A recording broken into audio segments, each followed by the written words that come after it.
This is from NFL.com, ranking the top combos in 11 key positions. Interior offensive linemen, Joel Bitonio, Wyatt Teller, ranked number 1. Nick Chubb is talented running back, but Bitonio and Teller surely deserve credit for Cleveland's continued success in the run game.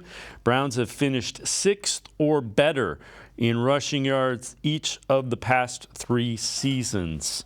Edge rushers, number 1 again, Myles Garrett, Za'Darius Smith.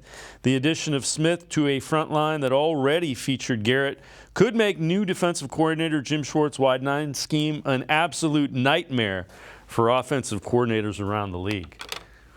Casey, offensive coordinators, how do you think the quarterback feels? You got 2 guys that are speed rushers. You can throw Obo out there. It's like a track meet to the quarterback.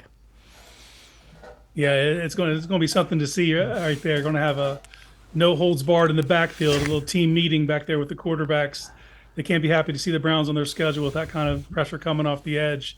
And think about how Jim Schwartz feels. He's been coaching defense for 30 years, and he hasn't had a duo like this, you know. And that says something. I mean, he's had some nice edge rushers, but to have that pair right there together, that's got to be something special for him to come in and know he has that clay to work with. Well, and you know, let's throw the third in there. Okunrankwo is a young ascending guy who, you know, figures to step in for Za'Darius Smith whenever, you know, his time with the team is done.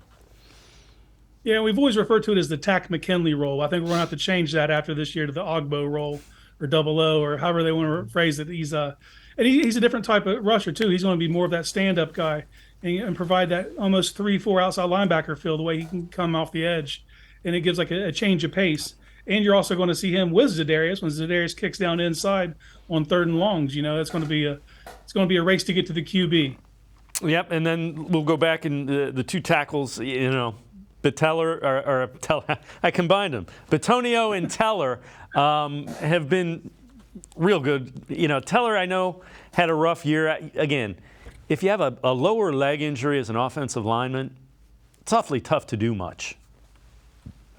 Yeah, I love seeing the guys up front get some love, you know, especially those guys that are not at premier positions to get recognized. And I think you'd probably have to go back to the 90s Cowboys to find 2 guards on the same team at this kind of level. And even though Teller kind of struggled last year, he still got named to the Pro Bowl based on his previous body of work. You know, I think people kind of refer back to that, and that name sticks out to them when they were looking at him. And Bitonio, what else can you say? I mean, we're talking about a guy's on his 10th season now, you know, all with one team, and you got to feel good for him. You know, he's been here through the lowest of the lows, you know, and survived and to the point where now he's thriving, and he seems to be just stacking great year on top of great year. Now he's all pro back to back, you know. It's a very impressive duo, and it's the strength of the offensive line by far.